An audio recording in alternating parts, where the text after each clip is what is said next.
Jordi Oropeza Solórzano en el Diplomado de Derecho Inmobiliario. El licenciado Jordi Oropeza Solórzano es profesor adjunto de la materia de Derecho Mercantil en la Escuela Libre de Derecho. Inició su práctica profesional en el año de 1999 en Santa Marina y Esteta S.C. Posteriormente, se incorporó al despacho Cervantes, Aguilar Álvarez, Sáinz y Verduzco, actualmente Cervantes Sáinz, donde se desempeñó como asociado hasta el año 2005.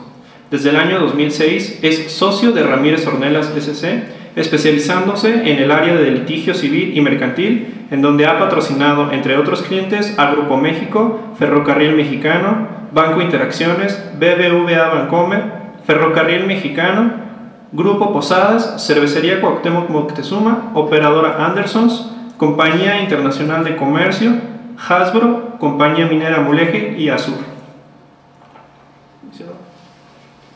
Les agradezco mucho. ¿Qué tal? ¿Cómo están? Buenos días. Primeramente quisiera agradecer la invitación que me hace la Escuela Libre de Derecho y muy en particular a la licenciada Mayra Mugenburg y al licenciado Patricio Garza. El día de hoy platicaremos algunos aspectos procesales relevantes relacionados particularmente con aspectos de los derechos reales, el ejercicio de derechos reales y la protección de la posesión. Quiero apuntar como nota preliminar que la exposición que a continuación haré se sustentó básicamente en el Código de Procedimientos Civiles para el Distrito Federal y en criterios jurisprudenciales que estimo relevantes. Y siendo la intención de esta presentación dar un enfoque estrictamente práctico, entiendo que en este curso se han manejado temas de derecho sustantivo muy relevantes, muy interesantes, pero esta exposición es, repito, estrictamente de orden práctico, para lo cual tomaremos como dados algunos temas que ustedes ya conocen. Bien, como introducción también quiero apuntar que los conflictos relacionados con derechos posesorios, o bueno, con motivo de la posesión y el ejercicio de derechos reales, tienen un común denominador desde el punto de vista procesal, y es el hecho de que se ha abusado y ya existen mecanismos legales previstos en la propia legislación que muchas veces obstaculizan, dificultan e incluso hacen inejecutable una sentencia condenatoria. Quiero decir con esto que muchas veces el propio cuerpo de leyes que prevé tanto los mecanismos de defensa de los derechos posesorios como los derechos reales permiten que se lleven a cabo de algunas tácticas dilatorias que desde luego son en perjuicio de quien promueve. Es muy común que, no sé quién litigue, pero si toman en consideración que muchas veces se tiene una sentencia condenatoria que obliga o constriñe al demandado a entregar un bien inmueble, pues es común que salgan de repente terceros de buena fe alegando que también tienen derecho sobre el mismo y se inicia una cadena interminable de juicios, particularmente de juicios de amparo, que redundan, insisto, en una inejecución, lo cual también redunda en que muchas veces sea prácticamente imposible lograr el éxito en estos litigios. No es ajeno a todos los litigios, siempre tienen de alguna forma mucha dificultad en la ejecución, pero en estos en particular se acrecenta más. Creo que el legislador en general ha optado por brindar o por tratar de brindar una seguridad y certeza jurídica en vez de un tema de celeridad. Esto es, de alguna manera prefiere que se deduzcan los derechos de todos los terceros que comparezcan, de todas las personas que aleguen que tienen derechos y posteriormente se proceda a la ejecución. Creo que ese tema sí debería de ser materia de reflexión. No necesariamente el hecho de que un procedimiento sea rápido implica que tenga que estar violándose algún tipo de derecho. Así es que la dilación procesal inútil, el trámite excesivo que muchas veces conlleva la recuperación por la vía judicial de la posesión o de un inmueble, tiene muchas veces como fundamento la propia ley. Y también creo que es importante apuntar que, con independencia de los temas de corrupción que ahora son tan notables, desgraciadamente, en nuestro país, la mayoría de los casos los jueces tienen pocas alternativas ante la propia mala fe, digamos, de los litigantes. O sea, si un juez local, por más que quiera ejecutar una resolución, tiene una suspensión de amparo, pues evidentemente no lo podrá hacer y estará pegado a derecho. Bueno, todo eso es un tema que preocupa. Veremos algunos criterios relevantes que de alguna manera reflejan esta situación crítica y bueno, pues creo que también habrá que reflexionarlo en lo sucesivo. Los temas que expondremos básicamente son la posesión, su relevancia en relación al tema procesal, la legitimación que tiene el poseedor, tanto en juicios del orden común como en juicios de garantías, la forma en que debe acreditarse la posesión y algunos aspectos relacionados con medios preparatorios, precisamente también relacionados con la posesión. Posteriormente iniciaremos o comentaremos, lo que es la protección de los derechos reales, iniciando la exposición con los interdictos en sus dos especies, tanto para retener la posesión como para recuperar la misma. Posteriormente iniciaremos el estudio de las acciones reales, veremos sus generalidades y las acciones reales, algunas acciones reales en particular, como es la reivindicatoria, la negatoria y desde luego la hipotecaria. Y concluiremos la exposición analizando la publicidad registral de las acciones reales, que también es un tema sumamente interesante. Evidentemente, por la limitación de tiempo, pues créanme que es verdaderamente difícil exponer tantas cuestiones tan rápido, pero reitero, la intención es que ustedes tomen en consideración o vean cómo los tribunales actualmente están resolviendo, o qué criterios relevantes ha emitido incluso la Suprema Corte para tratar de atender a esta problemática relacionada con la posesión y los derechos reales. Si tienen alguna pregunta, por favor, me la hacen saber. Bien, iniciaremos el tema entonces de la posesión. Para efectos del estudio de la posesión, pues hay que tomar en cuenta tres premisas básicas. La primera es que la posesión es un hecho. El segundo aspecto es que la posesión es absolutamente independiente de la propiedad. Muchas veces puede coincidir, pero no necesariamente. Y el tercer aspecto relevante es que el poseedor, por el solo hecho de poseer,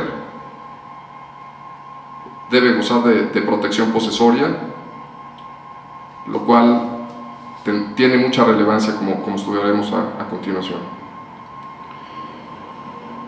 Bien, para efectos procesales, ¿qué relevancia tiene ser poseedor? Bueno, pues precisamente, a pesar de que es un hecho, la posesión, pues ciertamente confiere derechos, y particularmente de índole procesal. Es decir, lo que legitima a una persona para poder excitar al órgano jurisdiccional para que declare o constituya algún derecho es precisamente esa calidad de poseedor.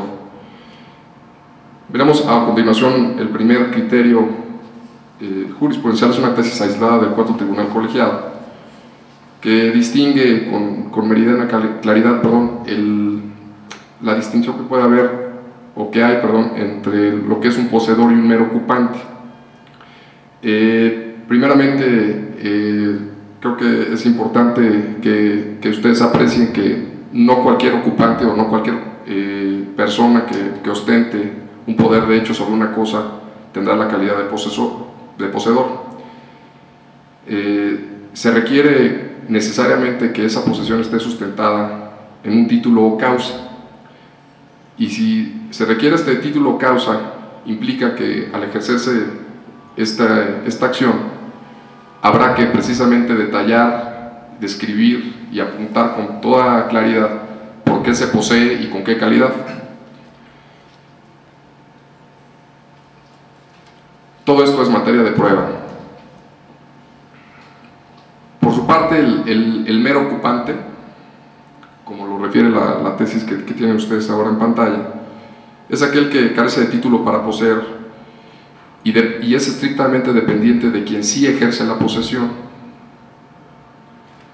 Y finalmente, este criterio, creo que bastante claro, concluye diciendo que, bueno, pues los poseedores sí son susceptibles de protección, mientras que los meros ocupantes no lo son. Sin embargo, esta distinción muchas veces no es tan clara, y de hecho esta distinción redundó en que para efectos del juicio de amparo se determinara que solamente el primero gozaba de interés jurídico para promover precisamente la demanda de amparo, y el mero ocupante no tenía esa posibilidad. Entonces surgió un tema que concluyó con una contradicción de tesis que ahorita también veremos, y dice que, o se concluye, perdón, que si es admisible o no, se discute si es admisible o no una demanda de la que se advierte que el quejoso es mero ocupante. Esto es, en los antecedentes del juicio de amparo, que son básicamente los hechos que sustentan el mismo, el juez advierte prima facie que el quejoso es un mero ocupante. Por tal motivo, de acuerdo al primer criterio que vimos, en teoría no tendría ese acceso, digamos, o esa protección. Entonces, primeramente se inició un criterio por parte del Poder Judicial, o se tomó en cuenta un criterio por parte del Poder Judicial en el cual desechaba la demanda.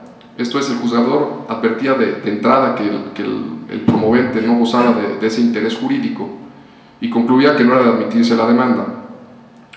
Sin embargo, se estableció un criterio justamente en contra, y decían: oye, pero si tú desechas de entrada la demanda, estás impidiendo al quejoso que pruebe que posiblemente no sea mero ocupante, sino que posiblemente sí sea poseedor. Entonces, de alguna forma, este prejuzgamiento resulta ilegal.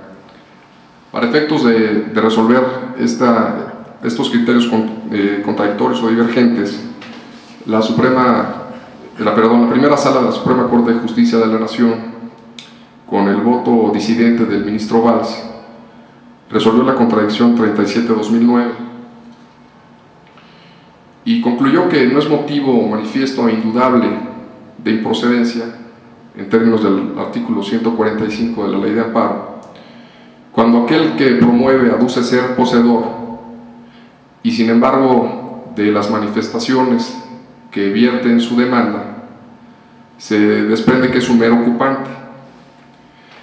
Entonces, con esto pues prácticamente se da entrada a cualquier demanda de alguna persona que diga que es poseedor, aun y cuando el juzgador advierta, insisto, prima facie, que realmente es un mero ocupante. Desde luego se parte de la buena fe del quejoso.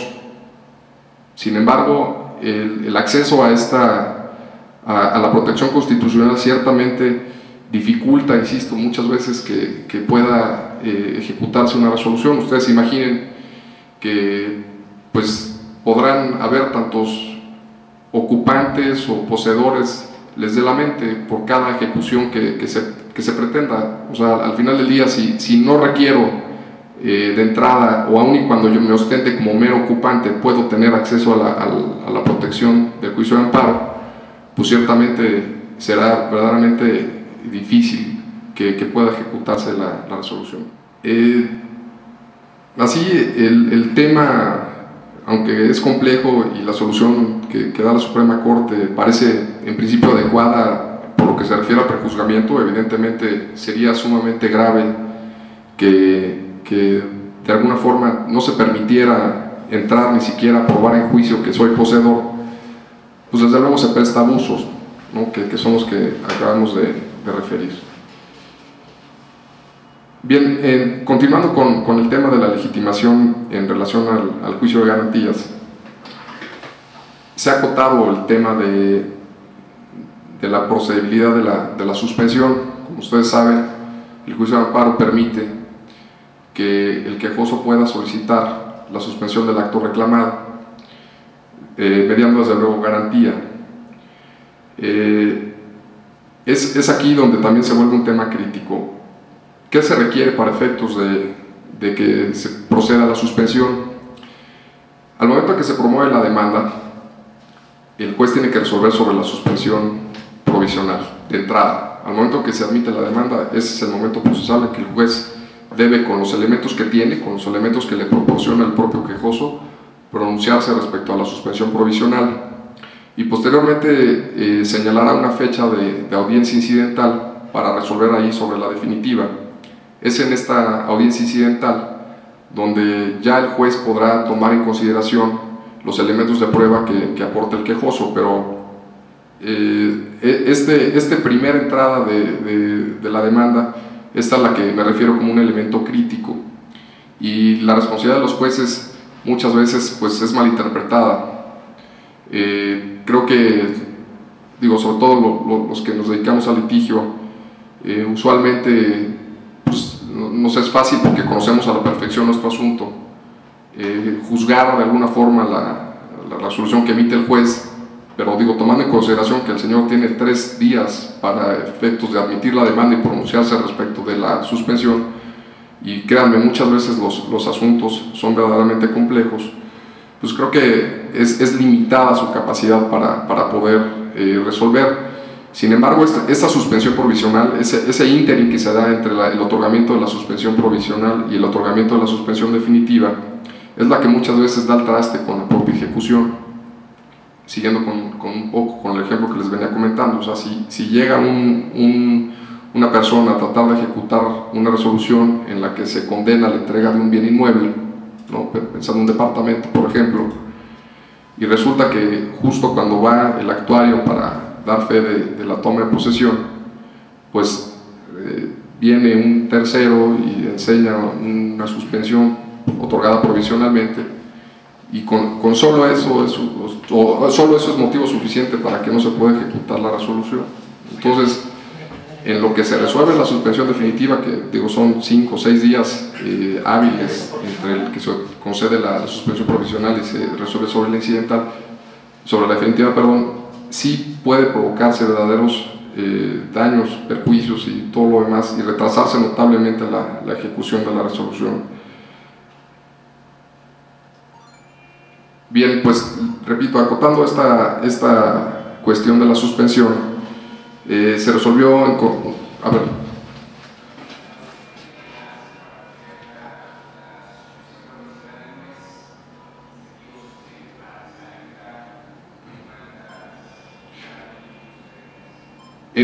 Mira, esa es la intención y creo que es oportuna la pregunta. Sin embargo, la suspensión surte efectos, y si no se ofrece o no se exhibe la garantía dentro del término de 5 días, dejará de surtirlos. Entonces tienes una ventana, digamos, de oportunidad para poder obstruir el cumplimiento de la sentencia, pues ahora sí que gratis, ¿verdad?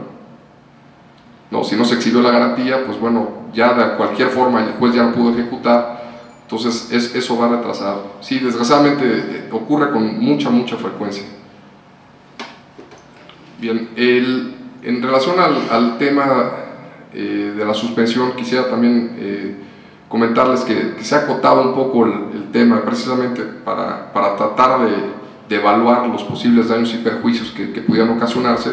Insisto, el quejoso tiene oportunidad de ofrecer pruebas para efecto de que se le conceda la suspensión provisional, pero en este caso, en el caso de la suspensión, sí hay que acreditar el interés suspensional. Esto es un tema que es sumamente relevante para efectos.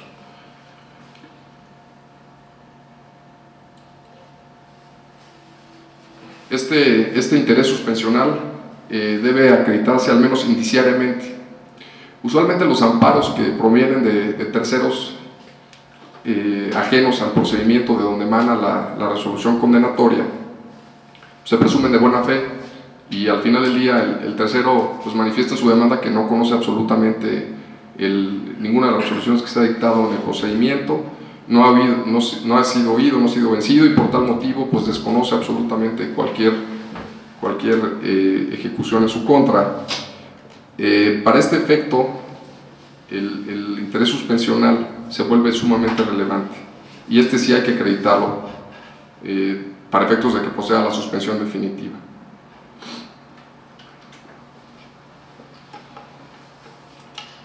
Ahora bien, ¿cómo probar la posesión en un juicio? No existe limitación de pruebas, se puede probar a través de cualquier medio. Sin embargo, existen dos criterios jurisprudenciales que son orientadores. Uno de ellos es el emitido por el Tribunal Colegiado del 20º Circuito, y el otro es el emitido por el 6º Tribunal del 1er Circuito, que, insisto, sin excluir cualquier medio de convicción permitido por la ley, resolvieron que la prueba idónea para acreditar la posesión lo es la prueba testimonial.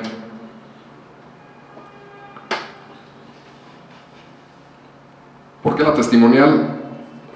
Pues no deben olvidar, como veíamos, que la posesión es un hecho, y como tal está sujeto a prueba, y si es un hecho implica que es ostensible y apreciable a través de los sentidos.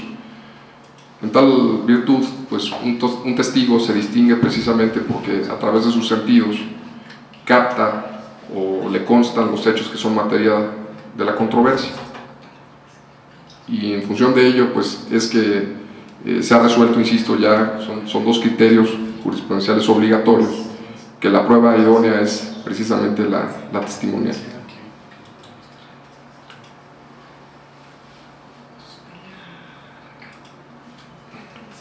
Ahora bien, estos amparos que hemos venido comentando, que son promovidos por parte de terceros que sustentan como ajenos a los procedimientos, usualmente también son promovidos por quienes dicen ser arrendadores, o arrendatarios más bien.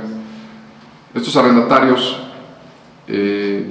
pues son, digamos, ajenos al procedimiento, por ejemplo, de una acción reivindicatoria, y simplemente al momento en que se pretende la ejecución, pues dicen: aquí tengo mi contrato, yo tengo 2 años todavía de renta, yo he pagado mis rentas, y en función de eso pues no me pueden sacar de aquí. Pues bueno, hay un criterio también muy interesante en relación a que la posesión, concretamente la posesión, no se acredita a través de un contrato de arrendamiento, ni a través de cualquier documental. Insisto, la prueba idónea es la testimonial. A ver si está en pantalla ahí la resolución.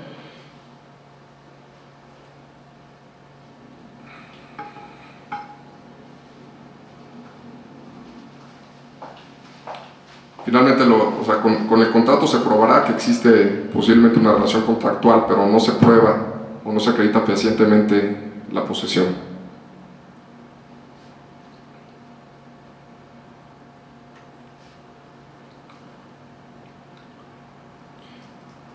Bien, continuando con el tema de la legitimación y qué mecanismos legales están al alcance de quien pretende iniciar una acción relacionada con derechos posesorios o bien con derechos reales. Se prevén en la legislación también los denominados medios preparatorios. Estos medios preparatorios a juicio, como su nombre lo indica, tienen como propósito fundamental el allanar el camino tanto del promovente como del juzgador para lograr un procedimiento más eficiente. Si el juez parte de premisas dadas, evidentemente el caudal probatorio ya estará limitado exclusivamente a cuestiones relacionadas propias de la acción. El artículo 193 del Código de Procedimientos Civiles establece 3 formas para preparar el juicio. El primero es pidiendo la declaración de parte respecto de la calidad de su posesión. Es decir, como una diligencia previa al juicio, precontenciosa, se manda a citar a aquella persona que se encuentra en posesión del bien que será objeto de litigio. Esto resulta sumamente útil, por ejemplo, en tratándose de una acción reivindicatoria. Esto es así porque muchas veces se desconoce a quién se va a demandar. Tenemos un demandado, digamos, que es indeterminado, por decirlo de alguna forma. Bueno, más es determinado, pero al final del día no se conoce quién es. Entonces, con ese propósito, para saber no solo quién es, sino con qué calidad posee, se le manda a citar ante la autoridad jurisdiccional para que aclare con qué calidad y con qué título posee. El trámite es similar a una prueba confesional. Se prepara un pliego de preguntas, de posiciones relacionadas con la posesión, y el juez tiene amplias facultades para efectos de constreñirlo a comparecer, pero creo que al final del día la sanción que resulta eficaz para aquellos que son contumaces y no comparecen a esta audiencia, pues es precisamente que lo declararan confeso de aquellas posiciones que no conteste, o bien al no comparecer pues se le sanciona de esa forma. La segunda forma en que puede prepararse el juicio en relación a este tipo de procedimientos es para cuando se solicita la evicción o cuando se va a reclamar la evicción. Se constriñe a que se exhiban los títulos y documentos que refieran a la cosa vendida.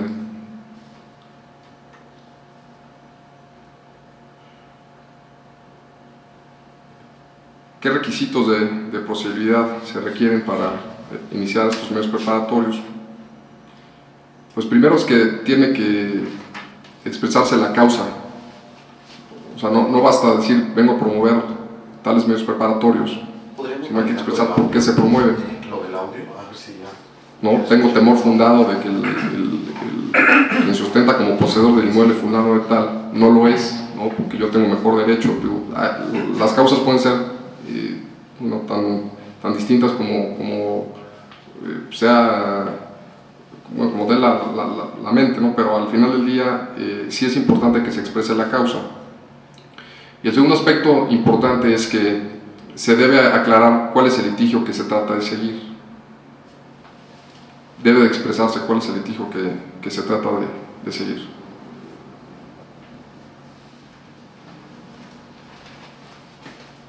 Las resoluciones que se dictan en diligencias preparatorias no son recurribles. Esto también allana mucho el camino de quien las promueve. De hecho, el tercer tribunal colegiado del primer circuito resolvió que ni siquiera son impugnables a través del juicio de amparo indirecto. Todas aquellas determinaciones que se emitan en este tipo de procedimientos precontenciosos no son siquiera impugnables a través del juicio de garantías.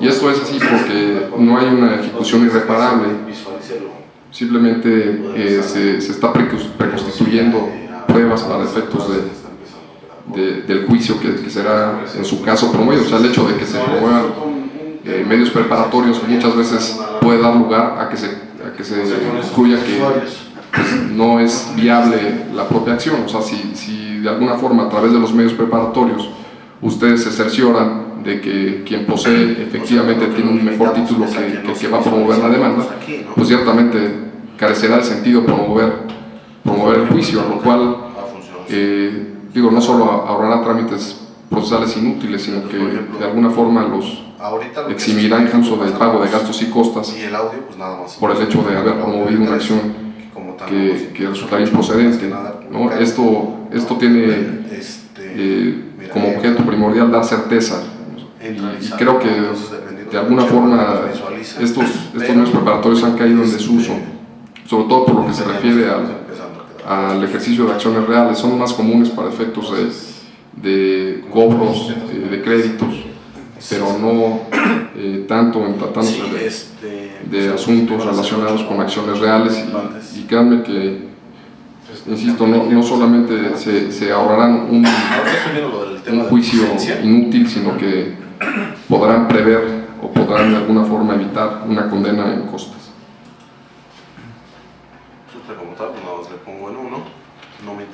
Hay una jurisprudencia por contradicción, no está ahí, pero que establece que sí es procedente el juicio de amparo indirecto exclusivamente cuando se aleguen violaciones a las formalidades del emplazamiento de los medios preparatorios. Esto es, si no se siguen los requisitos previstos para las notificaciones, aún en tratándose de medios preparatorios, ahí sí es procedente el juicio de garantías. Pero cuando se trata de resoluciones que la resuelven o cualquier otra determinación dictada en los mismos, este juicio de garantías no es procedente. ¿Tienen alguna pregunta?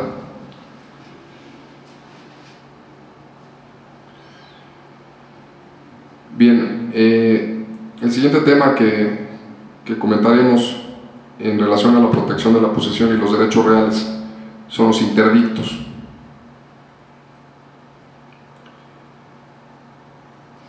Procesalmente la posesión se protege a través de interdictos, ¿no? Interdicere, decidir entre, y son procedimientos cautelares, ya sea para retener o bien para recuperar la posesión,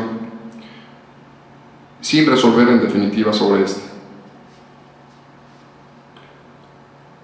Es decir, la acción interdictal protege la posesión interina y no la definitiva.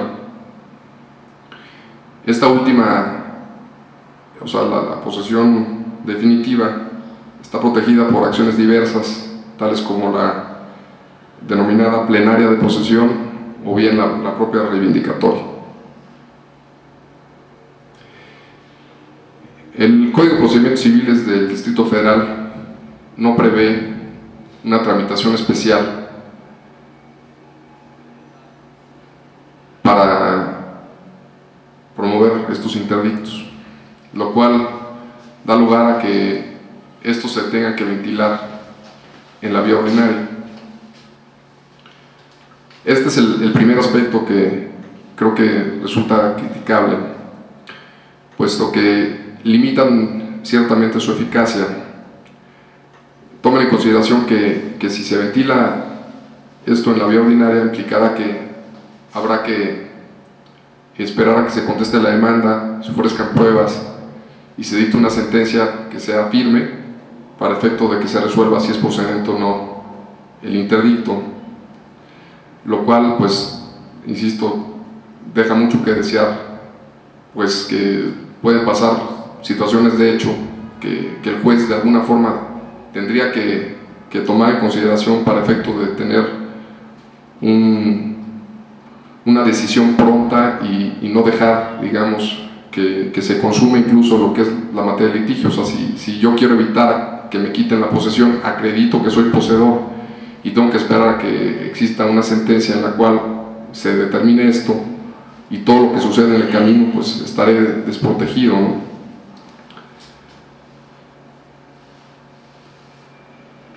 Siguiendo un poco con el ejemplo de aquel arrendatario que dice tener derecho sobre el inmueble, vamos a pensar que ustedes están en posesión de un bien, tienen su título de propiedad y un arrendatario, bueno, quien dice que es arrendatario, inicia requerimientos o cualquier tipo de acto judicial o extrajudicial para tratar de privarlos de su posesión, evidentemente se requiere celeridad, porque pues, la persona seguirá insistiendo hasta que ustedes promuevan o impidan que siga promoviendo algo. Entonces, si el juzgador no tiene las facultades para dictar, por ejemplo, alguna medida tendiente a evitar esa perturbación, esos actos de molestia que vienen de particulares, digo, aquí es sumamente relevante hacer esa distinción. Los actos de autoridad pues, son reclamables a través del juicio de garantías, pero los actos de particulares evidentemente no son reclamables a través del juicio de garantías. Entonces, para eso son los interdictos. O sea, los interdictos al final del día protegen al poseedor de actos derivados de particulares. Ahorita veremos algunos criterios que también así lo establecen.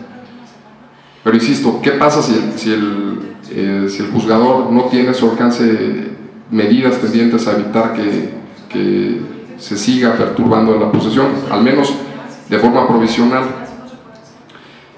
De hecho, hay un ejemplo muy interesante en relación a estas medidas, y se encontraba en el ya abrogado Código Procesal del Estado de Puebla, que preveía la posibilidad de que fueran dictadas medidas incluso sin vista de la contraria, y esas medidas pues eran tendientes a que las cosas se mantuvieran en el estado que se encontraba, muy similar a lo que sucede en la materia de amparo. O sea, hasta en tanto se resuelve sobre a quien le corresponde la posesión, pues tú deja de estar requiriéndolo, deja de estar hostigando a quien sí acredita o quien sí es poseedor. Evidentemente, si seguida la secuela procesal se determina lo contrario, pues será efectiva una garantía precisamente que podrá decretarse de entrada. Y bueno, pues esta disposición que les comento del Código de Estado de Puebla, a la postre se declaró inconstitucional. Y se declaró inconstitucional bajo el argumento de que se violaba la garantía de audiencia. De nueva cuenta, adviertan ustedes cómo pues, el legislador, por una parte, da la herramienta, o sea, de alguna forma permite la promoción de estos interdictos, pero a la postre acaba atando de manos al propio juez. Si tiene limitación el juez de dictar medidas relativas o tendientes a la protección de la posesión, y esto se puede dar sin vista a la contraria, o sea, ¿por qué tengo que esperar a que me quiten o a que me estén perturbando la posesión para que el juez pueda actuar? Pues muy mal.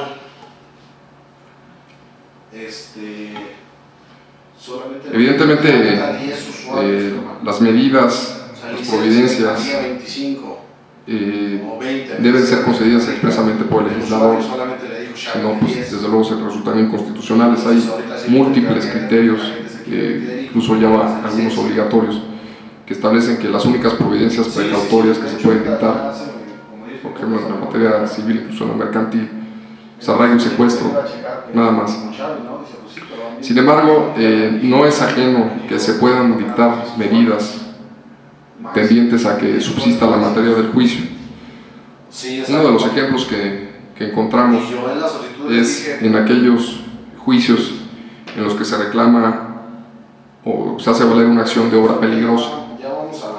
Está previsto en el artículo 19 del Código de Procedimientos Civiles del Distrito Federal, y quien promueve esta acción tiene derecho a solicitar al juez que se suspenda la obra que se estima dañina o perjudicial o peligrosa, mediando desde luego fianza que garantice los posibles daños y perjuicios que pudieran causarse al demandado con motivo de esta medida.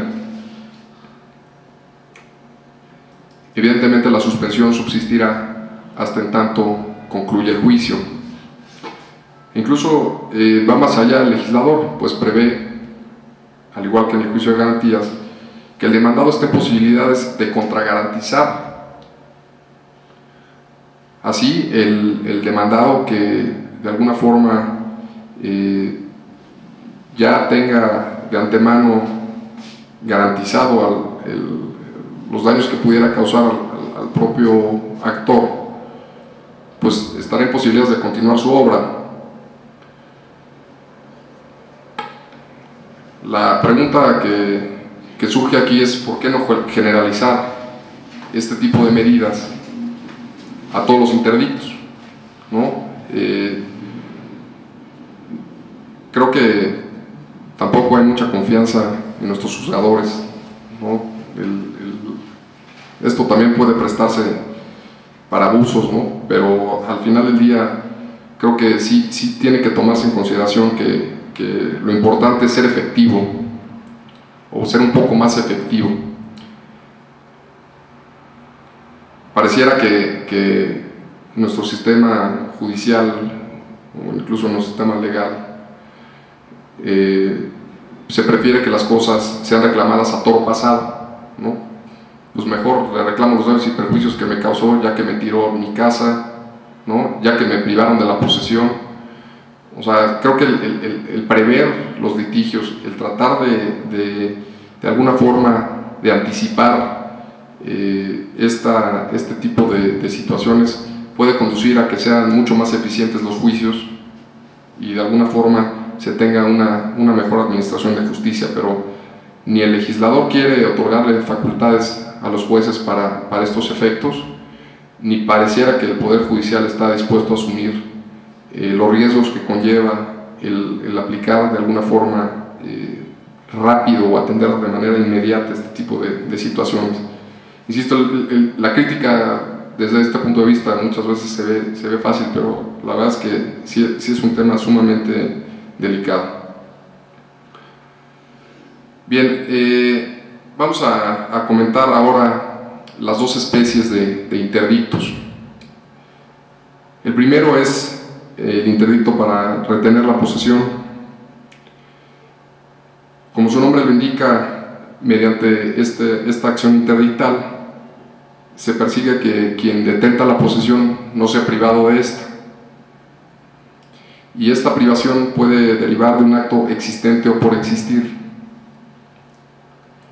El objeto de esta acción interdictal es precisamente poner término a ese acto perturbatorio y indemnizar al poseedor, y que el demandado afiance no volver a perturbar y sea conminado con multa o arresto en caso de residencia. Es decir, no solo es el que no se molesta a quien detenta la posesión, sino que se le indemnice y se conmine a quien está tratando de perturbarlo o lo perturba, para que ya no lo haga más. Requisitos de procedencia para promover este interdicto se requieren los que se establecen en el criterio aislado que tienen ahí en pantalla, que básicamente es que el actor tenga la posesión del bien inmueble, ¿no? Evidentemente, si se pretende retener la posesión es que se tiene la posesión, que el demandado intente despojar a quien ejercita o ejerce la acción, y el tercer requisito es que la acción se haga valer el término señalado por la ley. En el caso del Código de Procedimientos Civiles para el Distrito Federal, el término es de 1 año a partir de que se tuvo conocimiento o se iniciaron estos actos perturbatorios de la posesión.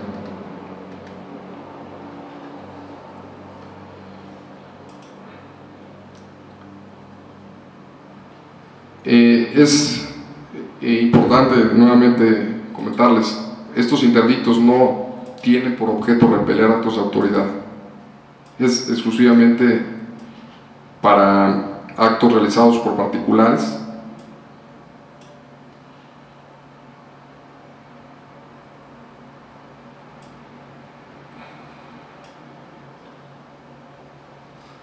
aquí incluso no sé por qué el legislador, de alguna forma, si ya se tiene certeza de que quien promueve el interdicto para retener la posesión tiene la misma, ¿por qué no dotarle de algún tipo medida para efectos de que pueda retenerla. O sea, este interdicto, a diferencia del de recuperar la posesión, como vimos, tiene como primer elemento de procedencia que se tiene la posesión. Entonces, lo increíble es que aún así no se le concedan facultades al juez para que pueda, de alguna manera, proteger al poseedor. El segundo interdicto que se prevé en la legislación es aquel que tiene por objeto recuperar la posesión. Aquí ya hubo un acto o hecho que dio lugar a la privación de la posesión.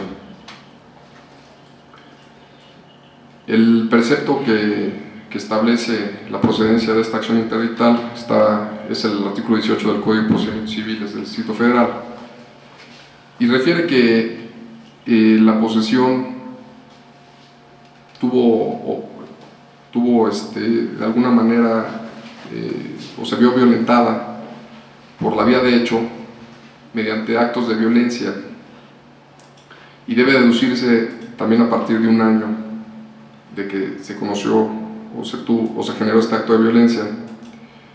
No procede en contra de aquel que poseía clandestinamente o por la fuerza, pero sí en contra del propietario despojante que transfirió el uso y aprovechamiento de la cosa por medio de contrato. O sea, en este caso, por ejemplo, están los que dan en doble arrendamiento el bien, o se lleva a cabo la doble venta. O sea, en este caso sí es factible promover este tipo de interdictos. Ahora bien, respecto a la causa generadora de la privación de la posesión, hay un criterio aislado emitido por el octavo Tribunal Colegiado del Primer Circuito, que creo que es importante que lo conozcan, y dice este criterio que al final del día no es exclusivo de los actos de violencia la procedencia de este interdicto, sino que basta acreditar que por cualquier causa se privó al poseedor de la posesión del bien inmueble que se trate para que sea procedente este interdicto. Esto es, puede o no mediar violencia, pero aún así será procedente el interdicto. El segundo aspecto que estimo de relevancia para efectos de esta exposición en relación a lo que establece este propio o este mismo criterio es que se crea una presunción legal consistente en que si el demandado se halla en posesión de la cosa por propia voluntad y no lo obtuvo por un mandamiento de autoridad, ello es motivo suficiente para estimar que existió despojo. Y de hecho la tesis dice literalmente, dice, porque quien antes tenía la posesión y después ya no posee, se presume que fue despojado si no se demuestra que abandonó la cosa o que hubo un mandamiento de autoridad que ordenará la desposesión. Esto evidentemente facilita la promoción de este interdicto.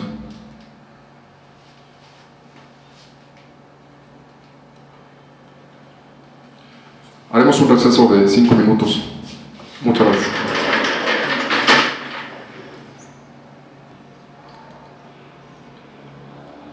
Bien, si pueden tomar asiento, por favor, para continuar con la exposición.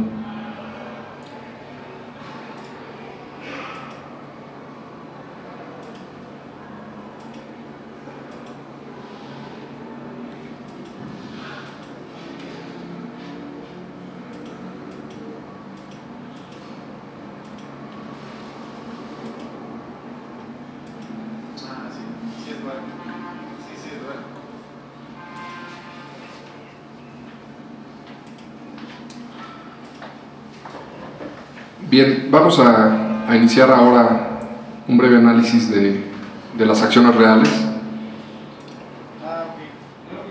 Y como primer aspecto relevante, creo que es importante que tomen en consideración, digo, desconozco quiénes litiguen, pero es práctica usual en el foro que hay abogados que por ser tan puristas, deciden siempre poner nombre y apellido a las acciones que intentan, lo cual en algunos casos desde luego es justificado. Sin embargo, hay otros casos en los cuales, dada la complejidad de la acción intentada, pues se acaban encasillando ellos mismos en esa acción, y si tiene consecuencias distintas la acción que intentan respecto del nombrecito que le pusieron, pues ello puede redundar en que se declare a la postre improcedente. Esto se los digo o se los comento porque la acción procede en juicio, y es un principio general de derecho. La acción procede en juicio aunque no se exprese su nombre. Las acciones reales, desde luego, son acciones plenamente identificadas, y de hecho así lo vamos a estudiar, pero solamente en el caso que ustedes advirtieran que no hay ningún tema ajeno a esta acción o a la acción real de que se trata, yo les sugeriría que no lo pusieran o no lo hicieran valer como tal, sino simplemente detallaran con plena precisión la prestación que se está reclamando, y con ello es suficiente para que el juez pueda resolver. O sea, el juez nunca va a declarar improcedente una acción porque no se estableció o no se dijo si era reivindicatoria o si era confesoria, pero sí puede declarar improcedente una acción hipotecaria si se reclaman cuestiones que son ajenas a una acción hipotecaria. De acuerdo con el artículo 3 del Código de Procedimientos Civiles para el Distrito Federal, las acciones reales, o mediante las acciones reales, se reclaman la herencia, los derechos reales o la declaración de libertad de gravámenes reales.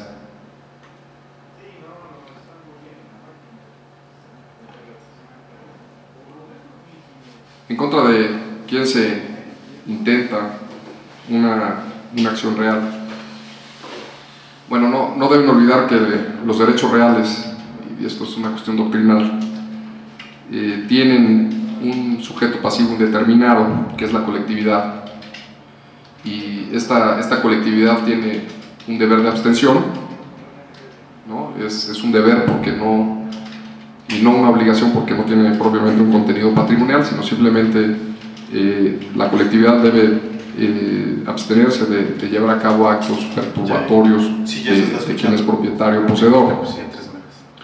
Así, las acciones reales se ejercen en contra de quien tiene en su poder la cosa. Poner solamente a uno alterno, a uno que está aquí grabando.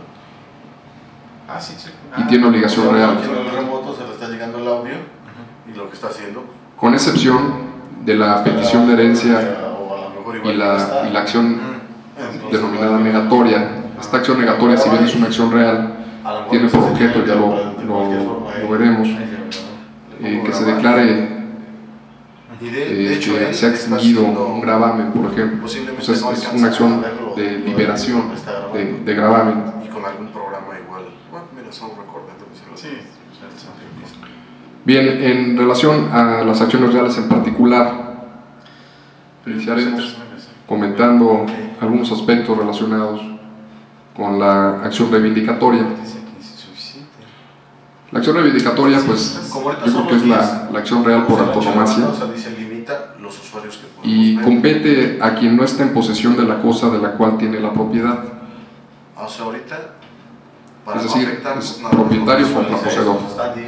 Nada más nos visualiza estos para el audio. Precisamente aquí se advierte con toda claridad que la posesión es independiente de la propiedad. Pongo 0 para que no esté intentando hacer visualizar aquí. En caso de que se declare procedente una acción reivindicatoria, su efecto será declarar que el actor tiene el dominio sobre el bien de que se trate, constriñendo al demandado para que le entregue al demandado con sus frutos y accesiones. ¿Cuáles son los extremos que se requieren probar? ¿Cuáles son los elementos de la acción, de una acción reivindicatoria? Pues fundamentalmente son dos. El primero y más importante es acreditar la propiedad del bien, materia del litigio.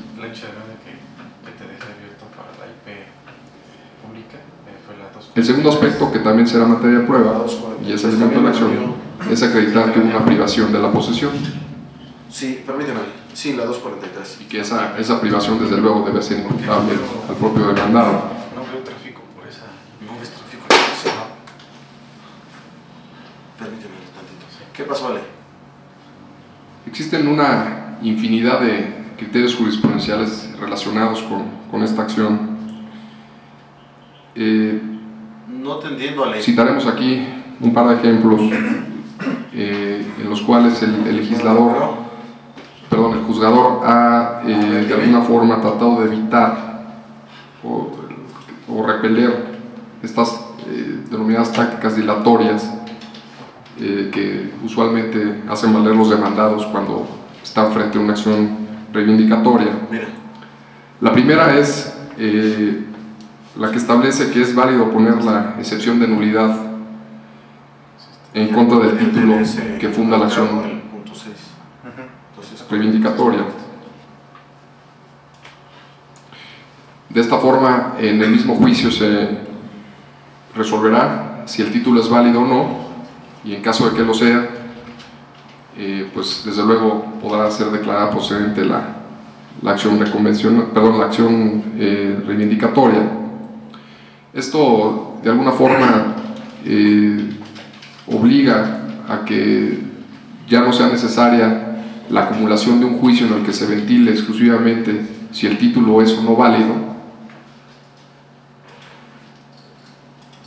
y este sea, insisto, acumulado al juicio donde se ventila la acción reivindicatoria.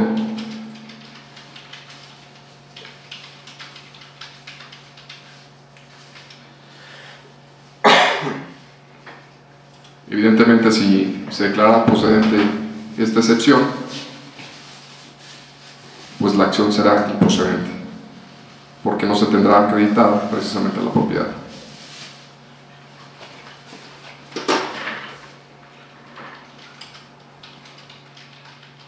El segundo criterio que les quiero comentar es una contradicción de tesis,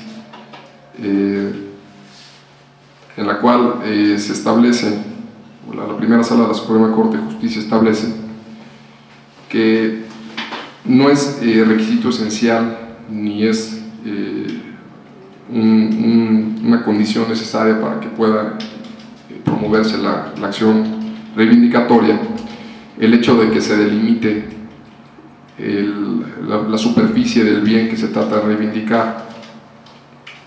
Era práctica común aducir que, de hecho había excepción, que no estaba especificado el metraje del bien que se pretendía reivindicar, lo cual redundaba que después de tramitado todo el juicio se resolviera que la acción era improcedente, puesto que no se había acreditado precisamente la superficie del bien raíz materia de litigio.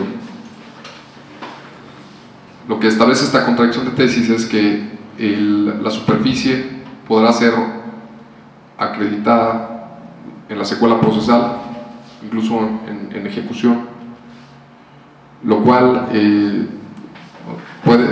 cual puede resolverse como procedente de una acción reivindicatoria y posteriormente identificarse cuál es el bien inmueble o la superficie del bien inmueble que será objeto de ejecución.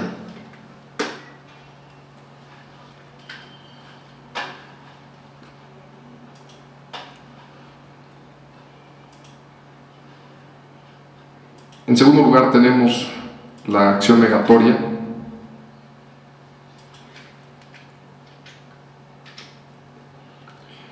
La acción negatoria procede en los siguientes casos. Primero es para obtener la declaración de libertad o la reducción de gravámenes sobre bienes inmuebles.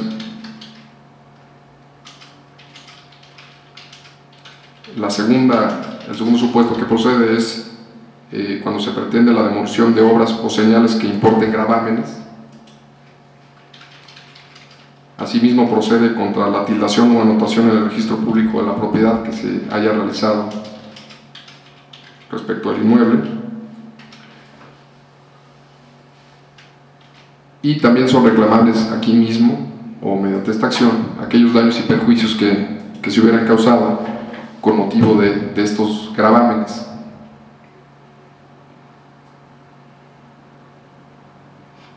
Esta acción solamente se concede a quien posee a título de dueño o el que tenga derecho real sobre el inmueble.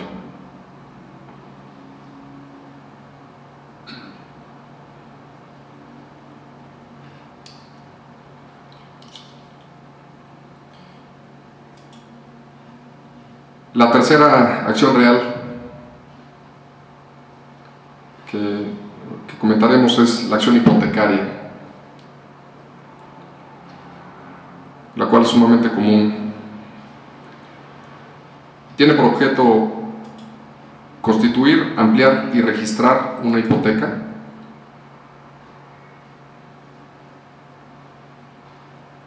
así como obtener el pago o prelación del crédito que la hipoteca garantiza.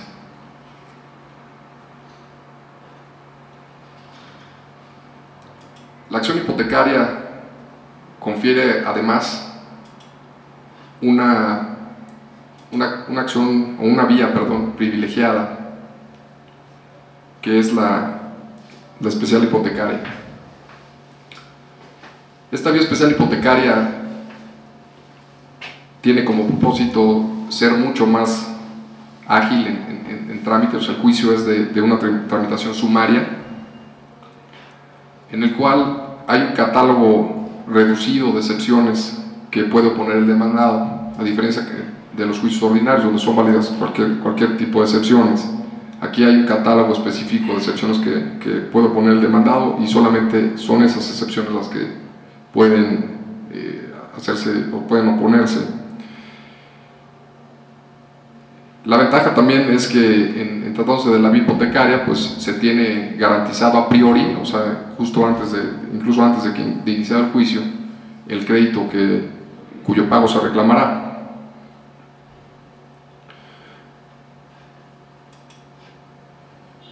Para que proceda la vía especial hipotecaria,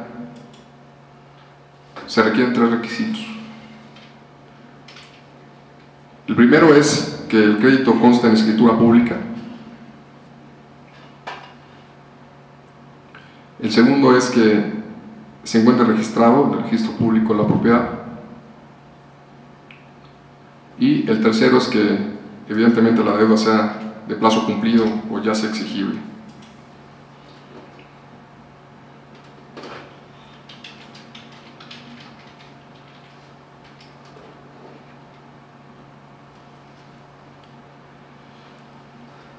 La garantía hipotecaria o la acción hipotecaria, además o más bien la hipoteca concretamente, no solo da lugar a la vía especial hipotecaria que les comentaba. Hay una disposición que es el artículo 462 del Código de Procedimientos Civiles del DF, que establece que si el crédito que se cobra está garantizado por hipoteca, el acreedor podrá intentar juicio hipotecario, el ejecutivo o el ordinario. Y ustedes se preguntarán, pues, ¿qué diferencia, qué teniendo yo una garantía hipotecaria respecto a mi crédito, para qué intentar juicio ejecutivo o un ordinario? Pues créanme que es bastante más usual de lo que pareciera. Tomen en cuenta que para efectos del juicio ejecutivo, ustedes no tienen limitación respecto a los bienes que serán sujetos de embargo, mientras que en la acción hipotecaria pues ya no pueden embargar más de lo que tienen. O sea, si ya se tiene la garantía hipotecaria, esta será la que en su caso será objeto de ejecución al momento en que se dicte sentencia condenatoria. En el caso del juicio ejecutivo, no se está, digamos, atado a esta garantía, sino que puede requerirse justo al emplazamiento, justo en el momento del emplazamiento, se puede requerir al deudor del pago del crédito vencido y proceder al embargo de bienes.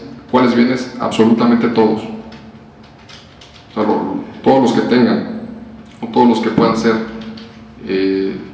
suficientes para cubrir el crédito que se encuentra vencido. Esta opción, créanme que, repito, es bastante útil, porque muchas veces, si por ejemplo el crédito hipotecario garantiza el pago de 1 millón de pesos y resulta que el adeudo derivado de intereses o cualquier otro concepto ya va en 2 o 3 o 10 millones, pues desde luego les puede convenir más, si ustedes tienen conocimiento de que el demandado tiene más bienes para hacer frente a dicho adeudo, pues tienen esa opción de poder ampliar su embargo, y ese embargo pues será, al igual que la hipoteca, una garantía para que puedan a la postre cobrar su crédito.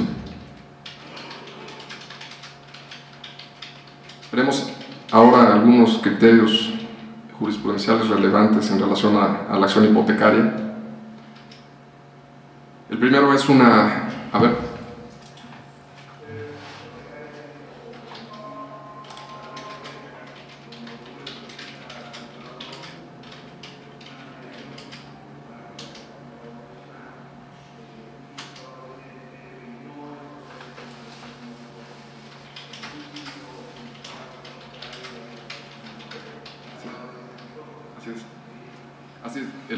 aquí la ventaja es que, o sea, en ese caso, o sea, la ampliación de embargo se llevará a cabo ya iniciado el juicio. ¿Me explico?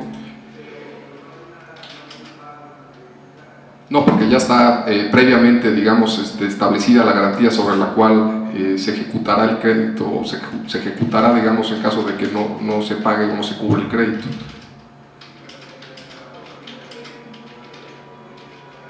Sí.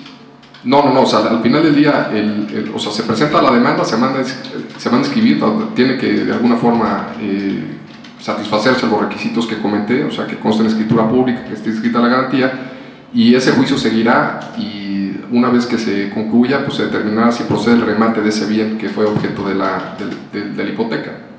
Ya no, digamos, habrá un momento adicional para poder embargar. Efectivamente, podría de alguna forma solicitarse una ampliación de embargo, sin embargo es cuestionable, y peor aún, creo que al final del día la efectividad del embargo radica de alguna forma en el elemento sorpresa. O sea, si de alguna forma el deudor ya está montado, digamos, en el juicio, ya está emplazado, es posiblemente más difícil poder embargar, o peor aún solicitar una ampliación de embargo ya con el demandado sentado, digamos, en frente del juicio. Entonces, por esto mismo, el juicio ejecutivo de alguna forma puede ser un poco más atractivo. O sea, si de entrada, si al momento de que lo emplazo puedo en ese momento optar por ampliar mi posibilidad de embargo, pues ciertamente puede ser más útil, ¿no? Y será tan efectiva esa garantía, o sea, el embargo realizado a través de la acción ejecutiva, pues será tan eficiente como la garantía hipotecaria misma, ¿no? Sí tiene batería, ¿verdad? Bien, les comentaba, hay algunos criterios relevantes en relación a la acción hipotecaria que creo que es importante que los conozcan. El primero es una contradicción de tesis de la primera sala de la Suprema Corte de Justicia de la Nación, que establece que solamente son competentes para conocer del juicio especial hipotecario los jueces de primera instancia, ello con independencia de la cuantía. Esto es relevante porque hubo algunos criterios que establecían que precisamente en función de la cuantía de lo reclamado, pues esta acción hipotecaria debía deducirse con las formalidades previstas para los juicios de cuantía menor. Y bueno, ciertamente los juicios de cuantía menor pues tienen características particulares y ciertamente pues tienen un propósito de brindar todavía mayor agilidad. Por ejemplo, son uninstanciales, ¿no? O sea, empezando por ahí, pudiera ser cuestionable que una acción real se ventilara ahí, y peor aún, ahora incluso ya están los recientemente implementados juicios orales en relación a los juicios de cuantía menor. Entonces, en tratándose de acción, tratándose de la vía especial hipotecaria, no hay duda de que solamente son los jueces de primera instancia los que deben de conocer de este tipo de procedimientos.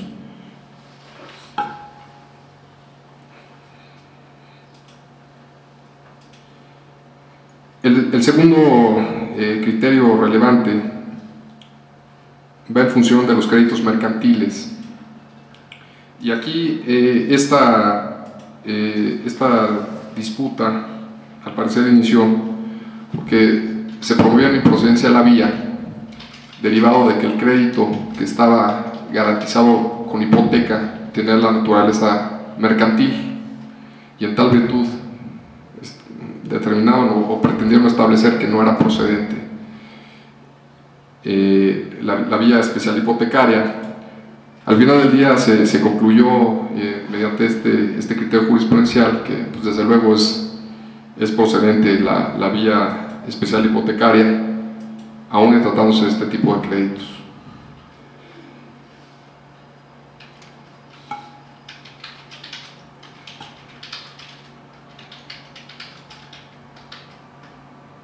Vamos a hablar ahora de la publicidad registral de las acciones reales.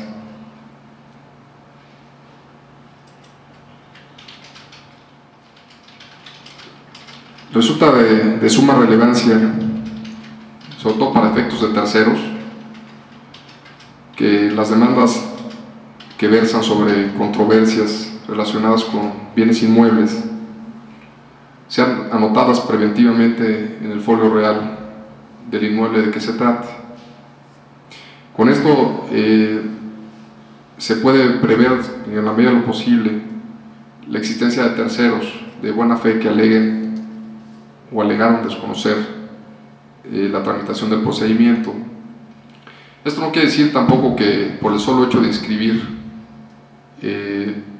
ya ninguna persona será ajena a la controversia, pero sí puede de alguna forma prever que quien pretenda realizar una operación sobre el inmueble que es materia de litigio no pueda ser considerado como tercero de buena fe.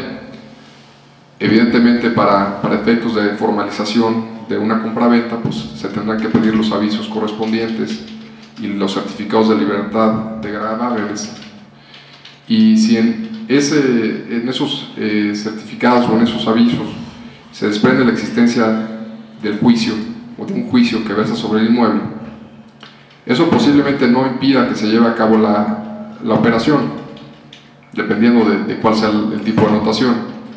Sin embargo, el que adquiera en estas condiciones, pues ciertamente ya no podrá a la postre decir que era ajeno o que no sabía o que no le puede parar perjuicio o que de alguna forma él merece algún tipo de protección adicional. O sea, aquí sí desaparece por completo esa connotación de buena fe. Para efectos de que sea procedente la inscripción de este tipo de demandas, es menester que se solicite y se otorgue desde luego una fianza suficiente para garantizar los posibles daños y perjuicios que pudieran ocasionarse con motivo de la inscripción. De hecho, creo que esta inscripción preventiva no solamente debería de ser procedente tratándose de acciones reales. Hay disposición expresa que establece esta inscripción que les comento, que es el artículo 262 del Código de Procedimientos Civiles para el Distrito Federal. Sin embargo, la publicidad de las demandas creo que allana muchas veces el camino para evitar sorpresas, y debería de ampliarse también a no solo acciones reales, sino sobre todo en controversias de índole mercantil, de índole societario, en el cual muchas veces se desconoce los conflictos intrasocietarios que pueden ventilarse, por ejemplo, al interior de una sociedad mercantil. Creo que terceros pudieran de alguna forma tener mayor certeza si se conociera a través del folio correspondiente cualquier demanda que se hubiera entablado en contra de la sociedad. Hay un criterio interesante del tercer tribunal colegiado en materia civil del primer circuito que establece las diferencias entre aviso preventivo y gravamen. Me han pedido que les deje la relación de todos los criterios que hemos visto aquí, les dejaremos una impresión y además tiene la versión electrónica en cabina, pero este criterio creo que es bastante claro y pues desde luego establece que no es lo mismo un aviso preventivo y un gravamen, ¿no? Al final del día el aviso preventivo son aquellos que el fedatario, concretamente el notario, pues, lleva a cabo para efecto de también brindar seguridad y certeza jurídica respecto de una operación determinada, y el gravamen constituye precisamente la publicidad registral del embargo o incluso de la propia hipoteca. O sea, al final del día es dar aviso a los terceros de que existe un crédito que está pendiente de pago y que está soportado precisamente por esa garantía.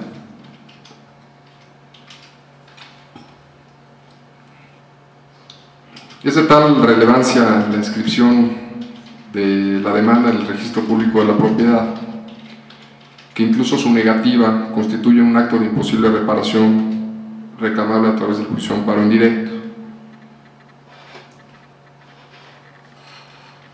Es decir, si por cualquier motivo se negara la inscripción preventiva de la demanda, ¿no?, del folio real correspondiente, sí, estoy en una cabina, por considerarse que es un acto que puede causar una imposible reparación, es factible que sí, exacto, se inicie el juicio de garantías. No, nada más fue una prueba, así de que cerré sin agotar incluso este principio de definitividad. Y entré otra vez al link y le di así como cuando por primera vez entras, ¿no?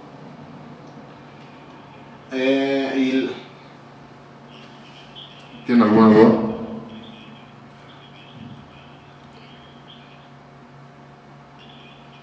Bien, vamos a concluir la exposición exponiendo o comentando si el embargo es propiamente un derecho real. Sí, mucha gente. Hay múltiples criterios que establecen que desde luego no lo es. Sí, no, me siguió saliendo el y mismo. Al final del día no debe perderse de vista que el embargo solo constituye una garantía con el objeto de asegurar el resultado de un juicio. Error al conectar la licencia, ¿cuál fue el error que te comentaba? Error al registrar la licencia con el servidor. Y el solo hecho del embargo no, o sea, si bien otorga una prelación frente a los demás acreedores que pretendan ejecutar dicha garantía, aquí sí es relevante quién primero embarga, ¿no? Ello no significa que se constituye un derecho real por el solo hecho de haberse embargado. Evidentemente no se es propietario, el embargante no es propietario del inmueble, el embargante simplemente tendrá una garantía sobre la cual ejecutar y ahorita, por ejemplo, Alejandra o lograr la satisfacción del pago de su crédito. Se conecta y ella sin problema. No, pero yo que lo descargué en una nueva máquina,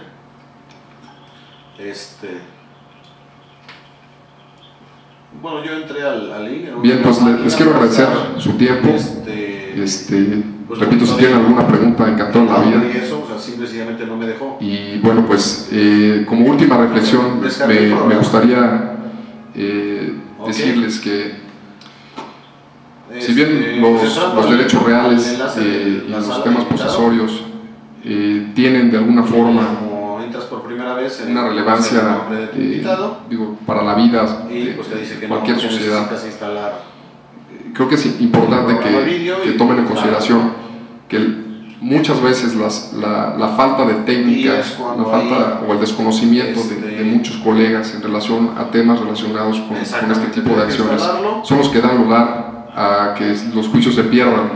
Hace 10 minutos.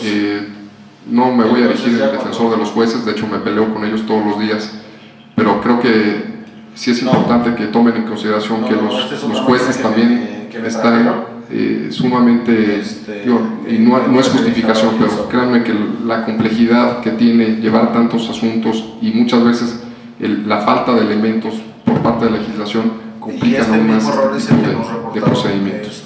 Muchas gracias. Todos los demás usuarios que intentaban conectarse y pues simple y sencillamente les daba ese mismo error, ¿no? Entonces